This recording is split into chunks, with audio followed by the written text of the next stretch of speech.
we'll have an intro.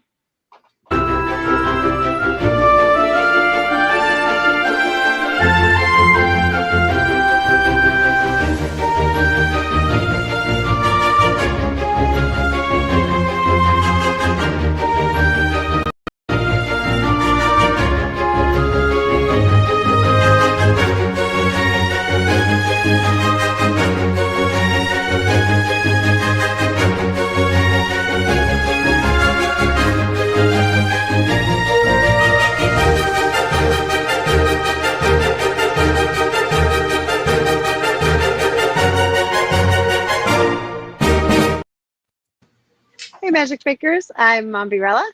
I'm Nikita Cosplay. And I'm TJ Peterson. Welcome to Magic Making Mischief. Today we have some mischief going on. But until we get there, get your wand to the ready because we solemnly swear we're up to no good. All right. Still talking. Speaking of up to no good, we have the OSC Studios in the studio with us today. So welcome, OSC Studios. Hello. Hi. We have Michaela and Max here today. So, Mombi, would you like to care to explain how you run into Michaela and Max? Actually, technically, I run into them. I just didn't realize that I did too. I told you. Okay, so we've actually crossed paths. I know we've all crossed paths a few times, but the first time that I really got a chance to meet them was when their son was actually in his Detective Pikachu costume. That sounds really familiar. Yes, thank you. Okay, so y'all were, I think, Comic Conroe, and then also, did he not win like one of the place third or second in Comic Palooza's kids cosplay contest? Yeah, That's why it sounds familiar. Mm-hmm. Yeah, and then of course I ended up at the artist booth that they had set up at Comic Conroe, and I'm thumbing through all the different things, and I was like, this is really cool. And you also have it where like the process is playing, right? You can actually see your art process happening on it. That was really awesome. I loved it. So yes, we definitely had to have you guys on so we can talk to you more. Yeah, and I guess they weren't at the first Comic Conroe, but they were at several that I ran, and I just didn't click. There's a lot happening at these things. Yeah. Well, on the floor, I usually am just like a streak across the floor, so I'm just sorry. Yeah. It's okay. There's a lot of faces at those things for sure. Yeah. So sometimes I feel bad because we'll have people come up at shows we've done 2 or 3 times, and they'll be like, "Oh yeah, I bought your whatever piece." And it's been 2 years since I saw them. So, but I'm really appreciative. I'm always happy about it. I feel so bad. I don't always remember everyone that came up to the booth, though, It's difficult because you see certain people. It's like the Comic-Con family is huge. And it's like you want to remember everybody, but it's like sometimes you meet people in so many different places. It's just like, I know your face, but I don't 100% know where from. Can you please refresh me on your name? And then the more you do, the more events that you're at, the less likely you are to remember everything and everybody you cross paths with, sadly. But usually it'll come back. The more often you cross paths, the better it gets. So that works. Yeah. It's a bit harder when they're dressed up in cosplay because you're like, you were Daphne yesterday and today you're Kim Possible. Are you sure you're the same person? Yeah. And then half the time you don't even recognize them when they're not in cosplay and you see them later. It's just like, yep, they're just like a normal human. You're like, huh, okay. I've had many cosplay friends be like, "You don't recognize me, do you?" I'm like, "Well, duh, that makes you a shapeshifter." That was the point of what you're doing right now. Yeah, that's how you know you did a good job. It's like, well, yesterday you didn't have a beard, for one thing. Thank you. And you had I shaved it just for the pod. Yes. That was Elena. She had a beard with one of her cosplays or something. And I was just like, nope, don't recognize you. Rather studly. Who were they playing? It was a Persona 5 character. She actually does a lot of those. I don't remember the name of this one though. The first time I saw her, she had the cat mask thing, and it was like a switch over. Quite the switch over though. Quite the cosplay change. I remember her was being Goku. to a guy with a beard? Huh? I'll have to find pictures. I've got pictures somewhere, but Yeah. I'll definitely see. I have the internet. Oh, you're gonna Google it real quick. Persona 5. Persona 5 is like a really popular game. I've actually heard it's really good. But anyway, okay, so y'all Texas, hold on before we get distracted. Let's focus on you guys for a minute. We will ADHD this whole show if you let us. Do not. Sojiro. Too late. Sojiro? Sojiro. I don't know. He has a beard. Not much of a beard, but he's got a beard. Oh, Yeah, that sounds right then. Yeah. tell us what OSC Studios is and what y'all do. Yeah, so OSC stands for Old School Crisis, and it was my band name when I was in high school. Nice. And I've just kind of used it as like my gamer tag and my pretty much everything is since, I don't know, I was like 16. It was just easy to keep getting that name on stuff. So I kept using it. And I just like making art. I don't know. It started as a hobby.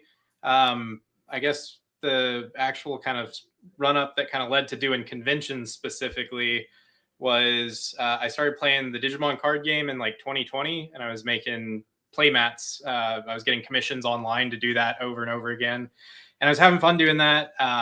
But we really liked going to the conventions and doing the conventions, and so she was the one who actually told me like, hey, why don't you just take some time, make some stuff that's not Digimon for a little bit, and see if maybe we can do one of these shows. And so the first one we did was Comic Palooza, and that was 3 or 4 years ago now. Mm-hmm. So it's been a while, but that was it was a pretty big one to start. But I'm glad we did because it was a good experience and it was well organized. We've done a few of these that were not to say any specific ones, but we've done some that are less well organized for sure. And so that being our first experience, while it was like huge and kind of overwhelming, it was also like well directed, and I knew where to be, and it gave me a good sense of kind of the scale it could be at and how things should go, hopefully. So nice. Yeah. Cool. So is it just 8x10s, stickers, 11x14s? What is it? What kind of art do you do?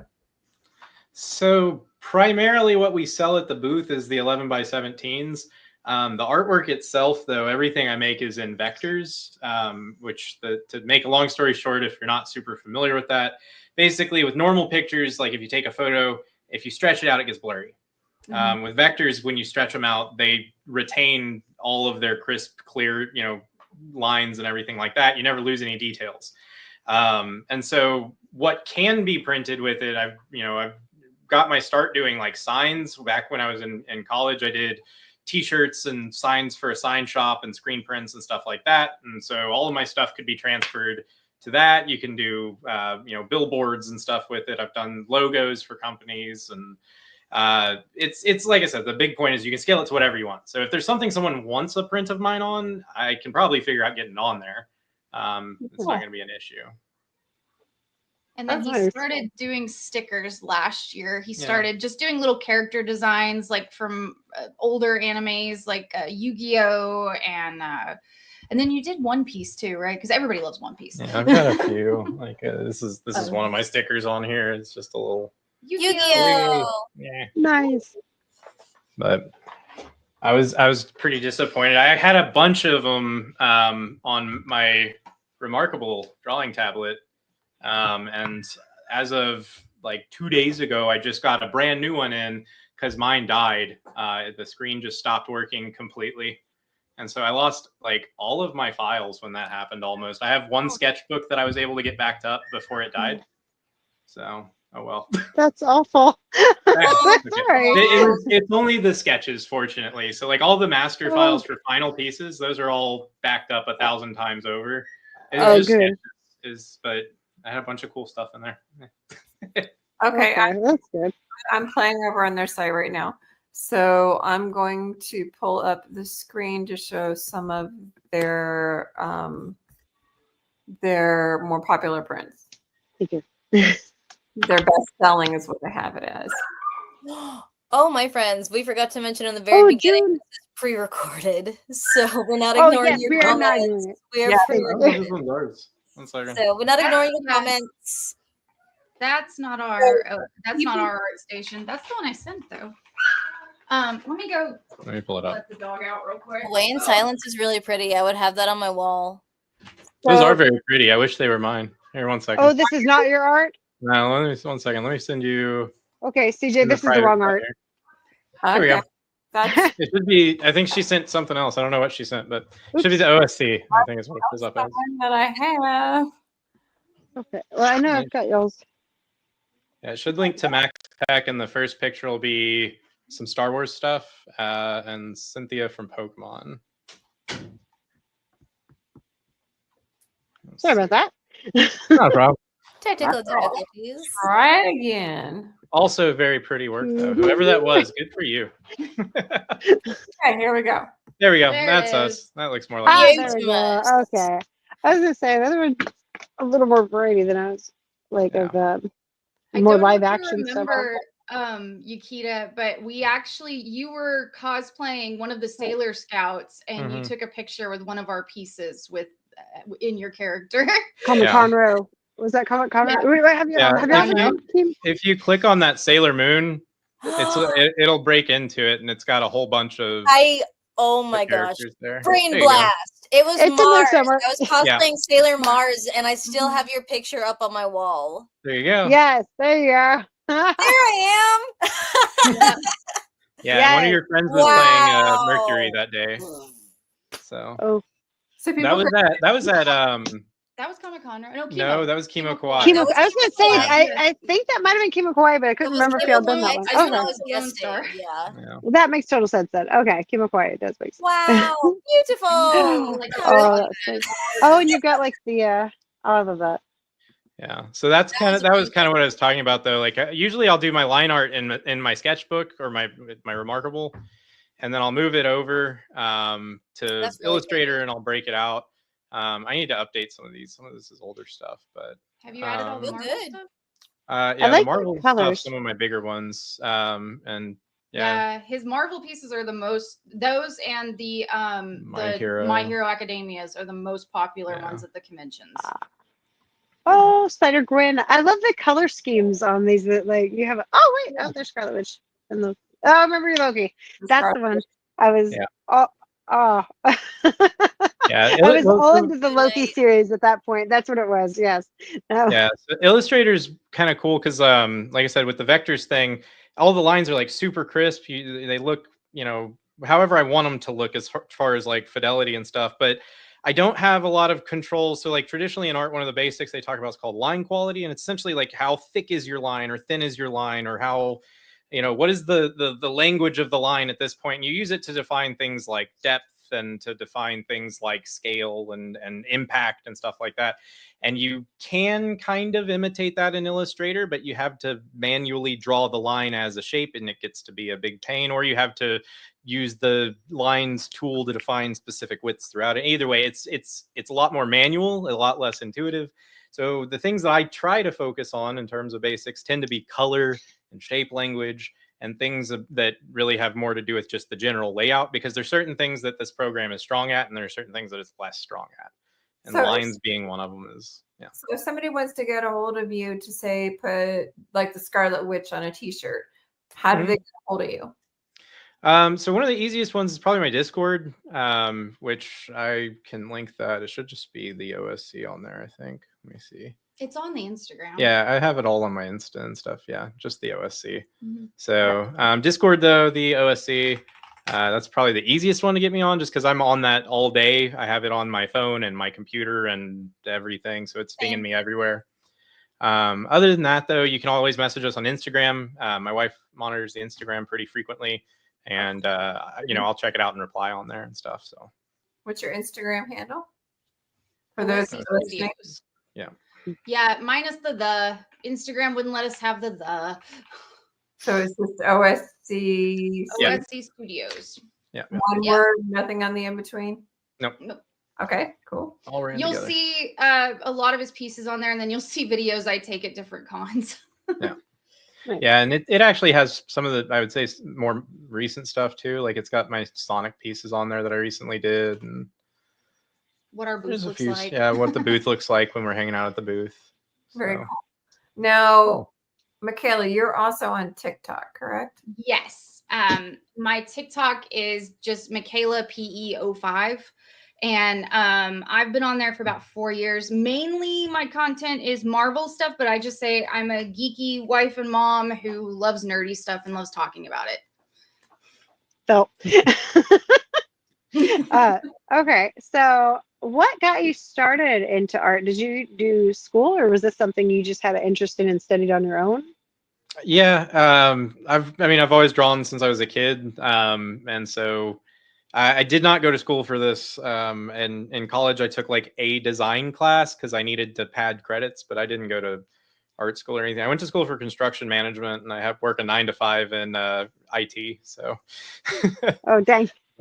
But you know, I do love doing artwork, and it's always been fun, and it's always been something I think that if you have the passion for it, you can definitely put that passion to making cool stuff. And I always like to see what other people can make too. Very nice, very nice. What was that? About what? Me or her? Yukita. Very nice, very nice. So what's your next project's going to be? So right now I'm working on finishing out a piece for this Digimon set that I have, which I know we kind of talked about doing less Digimon at the beginning, but this was when I first got started up. Basically, to cut a long story short, there was a piece I didn't get paid for, wound up working it out with the person in the long run, made my money on it, learned a bunch of lessons. So that piece in particular has been kind of special to me because there's a story with it.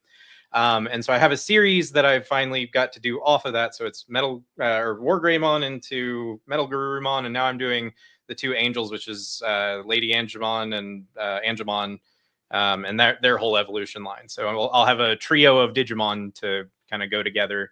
And then once I finish that, I keep trying to finish. I need to do Sally for Nightmare Before Christmas, because I have Jack and Zero, and it's always pretty popular, and people love seeing it, and they always go, "Where's Sally?" So that's probably going to be the other next one. We'll see. Of course, once you get Sally, the next thing they're going to say is, "Harry, where's Oogie Boogie?" Yep, where's Oogie? Gotta have Oogie. Where's the mayor? Where's Lock, Shock, and Barrel? Lock, Shock, and Barrel. That'd be next. That is the eternal struggle for doing this. Everyone's got a favorite franchise, and then you do something from it, and then they've got a favorite character, and then their friend also has a different favorite character. And there's a good chance I have a favorite character too. That's how the Marvel series he did kind of got started. Was he was only going to make 3. He was only going to do Loki, Moon Knight, and Scarlet Witch, because they were the 3 that had the shows at the time and everything. And then our son was like, "Well, you make me a Spider-Man," and so he did the Peter. And then my niece, my sister's little girl, she was like, "Will you make me a Gwen?" And so then he made Gwen. And then he's like, "Okay, well, if I make them, I got to make Miles." And he had a lot of fun with the Miles. So that was a really fun piece. Yeah. So it just turned it. And then of course I was like, "Please make me a Bucky." And so he made me a Bucky. Oh, so nice. That's how we ended up with so many. And then now another thing, I think another project we're going to start trying to work on is DC. So he I'm just so proud of him. He got the to be on the badges at, I think he's gonna grab them. He got to be on 3 of the badges at Comic Palooza, 2 this year and 1 last year. Nice. And awesome. 2 of the pieces they picked were DC. His Batman and his Joker. And so I told him, I was like, we need to make more DC. Nice. Now that the new Superman's out, it was so good. So whenever you win the badge art at Comic Palooza, they give you a canvas print of your badge art. So this is the Joker from 2024, and then Batman from 2025. And then I also have Gojo on the wall. Yeah, his Gojo won for a badge art last year too. And probably my favorite thing about it, and one of my favorite memories just in general from doing these conventions so far, was at the end of the 2024 one, they gave all the artists some extra badges that they had. And so I got, I'm pretty sure, close to, if not one of every badge that they had in 2024. And so this was my badge. And then I went around and got these all signed. by awesome. the artists. Oh my And goodness. so I have a collection of these That's a art lot. badges from 2024, cool. and they're all signed by the respective artists. So I want to go and get like a shadow box to put them all in at some point. I've been trying to keep them all tucked away safe. I don't want the signatures getting scratched up, but that's probably the coolest thing that I've gotten to out of doing this whole shebang. So put them in a card binder so you can actually see them and people can come through them. Yeah. I've also got a photo album with my badges in it too, like the little 4x6 ones. They don't stay in very well though. I need to like tape the top of it because the way they do it, it's too broad and they just kind of flop out if you don't keep it. It's like the top part. This is my current collection. So this is everything I've done so far. No, I'm not gonna do it. I was gonna say I could turn the camera around and show you mine because there's like a big chunk on the wall hanging on a hook about this big, but I don't want to turn the camera around because this is my nicest spot. I don't know. So, yeah, I didn't want to bring ours out. I never thought to keep my badges, and now I feel bad. Yeah, I don't keep my badges because you've seen my house. I have a lot of stuff. I don't need badges. You've seen my house. I don't know. I have a lot of stuff, and I still have badges. Yeah, but we're more minimalist people. You just can't tell. I have a question. Have you ever thought of doing like a group one, like a group Marvel, a group DC, or? Yeah, so I would love to do pieces like that, and I've thought about doing that. And you did with Sailor Moon. All the Sailor Scouts do go together. I was gonna say that one big one. The original Sailor Moon concept was all 5 Scouts together.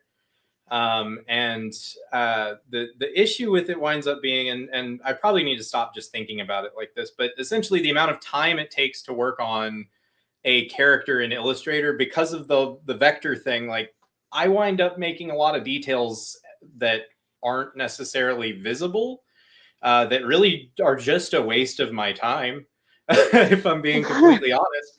But I don't always know what my plan is when I go into it. I kind of have a vague sense of what I want to accomplish, but as far as like how it's going to all wind up getting cropped and who's going to be in front of what, and that all kind of falls into place as I'm working stuff out and, you know, sketching the characters and stuff like that.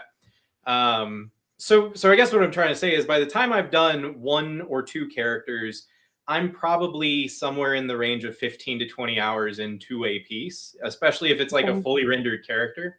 And so if I start going into 3, 4, 10 characters by the end of, you know, let's say I'm doing like a My Hero piece or something that's got the whole cast and crew, I mean, it's going to wind up being hundreds and hundreds of hours. And then would that time have been better spent just making individual pieces of those characters? And then the guy who's really into Bakugo gets the really cool Bakugo print instead of settling for the one that's got everyone in it that maybe he was into, maybe he wasn't.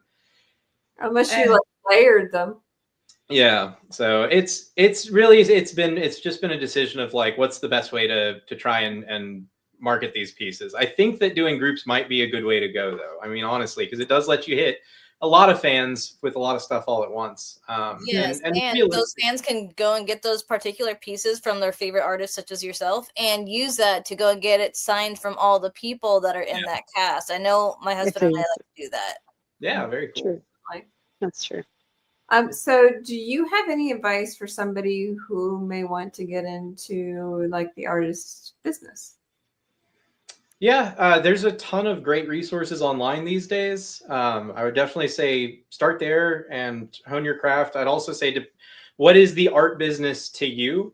That's a very different terminology depending on what your goals are, right? Like for me, the art business is I want to be able to retire at some point and go roam the country and do these conventions with my wife because we have fun with them and I get to meet cool people and share my artwork. For others, though, it's, you know, I want to be the next Banksy, or I want to be, you know, a CG artist working at Blizzard Entertainment or whatever it is. And so depending on where you're at and what your goals are, it's going to be very different. But at the end of the day, if you're looking for something corporate or something more pipeline industry kind of stuff, I'd say get a portfolio together. That's going to be your number one thing. Find out what they want, find out what they need, and put a portfolio together that shows that you can do that work. That's always gotten me jobs in art and otherwise. If you're looking to do stuff like I'm having fun doing, though, take your time, study the stuff that's interesting to you. Really be willing to put time in on basics because you'll see big improvements in the stuff that you care about if you have your fundamentals down. And then the sky's the limit from there. You can make whatever you're interested in and just have fun. Are there online tutorials that would help? Oh, there's tons of stuff online, resources. I particularly, for especially getting started, finding some of those good kind of like icebreakers for getting into digital art. I really like Mark Burnett. He's been really useful for me. It's Art School for Artists on YouTube. That one's been pretty great. I'd have to pull up my subscriptions. I have hundreds of people I've subscribed to. Sam Does Art's a popular one. He does a lot of stuff on Instagram art. He's got a really popular style. And like I said, I have to pull it up but yeah, YouTube, there's tons and tons and tons of tutorials on anything you can think of, drawing, specific programs, painting, you name it, it's out there. So I think you mentioned what program you use, but can I ask what is it that you use to do your art on your computer and stuff that you do? So the main program is Adobe Illustrator, and it's a very unique workflow. There's a lot of people that I think that have probably convinced themselves they can't draw, but they might be able to get into this because you kind of form the shapes, I guess is a good way to say it. You almost like mold what you're trying to make sometimes. So there will be times where I kind of put a shape down and I look at it and I go, that's almost what I want. And then I can kind of play with it and move it around and tweak it a little bit until it looks more like what my brain is trying to get to. So you don't have to worry about having that dexterity of getting perfect lines down the first time. You can manipulate it later. I like it. Yeah. It's cool. It's really helpful. Do you have any what is the thing that you use to draw on? I'm sorry. So this is it's called a Remarkable, and it's basically a if you know like the Amazon Kindles, right? The e-readers, they have that inks, e-ink screen or whatever. This is the same thing. It's like digital paper basically, and so you can draw on it just like you would paper, and it feels a lot like paper. This feels like I'm using an actual pencil on paper. It's pretty cool. It's pretty, not to steal their word, but I'm sure that they went for it for that reason. Remarkable. But it, like I said, I had I don't know, probably about a year and a half, 2 years of work on one, and it was out of warranty when it died. So should have backed it up. Cool. That's on me. Remarkable. All right, cool. I like that idea. Nice. I like drawing, so. Yeah. I know a lot of artists. They do the iPad and Apple Pencil. That's super great too if you've got that going for you. But this sounds more affordable. There you go.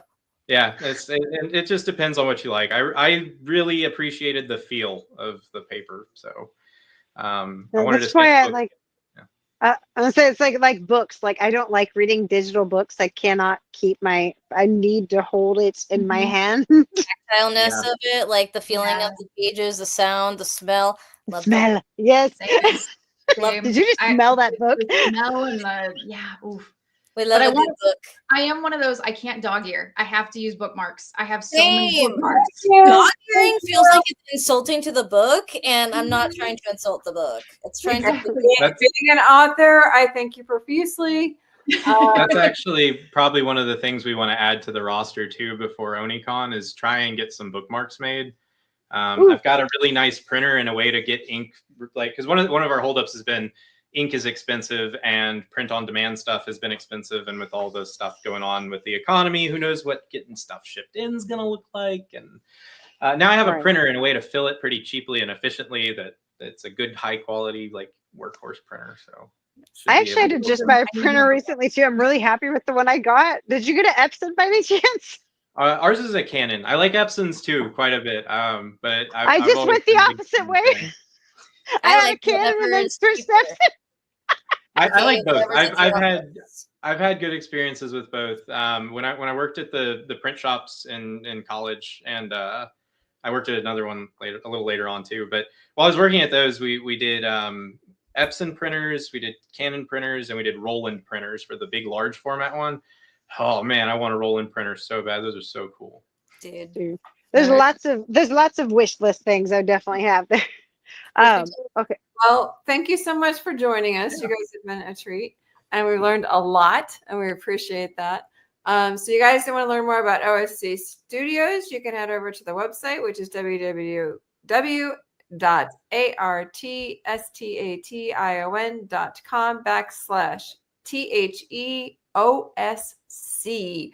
Check them out. Next week, we're going to have Cosplay Till Midnight coming to join us. Love her. Back at 7 o'clock. In the meantime, Mommy, want to take us out? Yes. Thank you so much, guys, for joining us. And wait, what is the date today? Because I was thinking Eastern Rim might have just 7th. Okay, so no, not today. Today's air date. This is when this will air. You said date. Oh, so this will be after Eastern Rim. Okay, all right. So so we'll just come back from Eastern Rim last weekend or so. So y'all watch for that. Until next time, guys, make sure you smash that thumbs up real quick and share this out, as well as make sure you're following. Definitely check out their art, the OSC on Instagram, as well as Yukita Cosplay on Instagram, and follow them geeks on YouTube. I'm gonna do it backwards this time. Me, Mommy Rell on YouTube, and of course CJ Peterson on YouTube, as well as TikTok and Instagram. all the things. All the things. All the things. All right, love you guys. Till next time, wands up and mischief managed. Bye.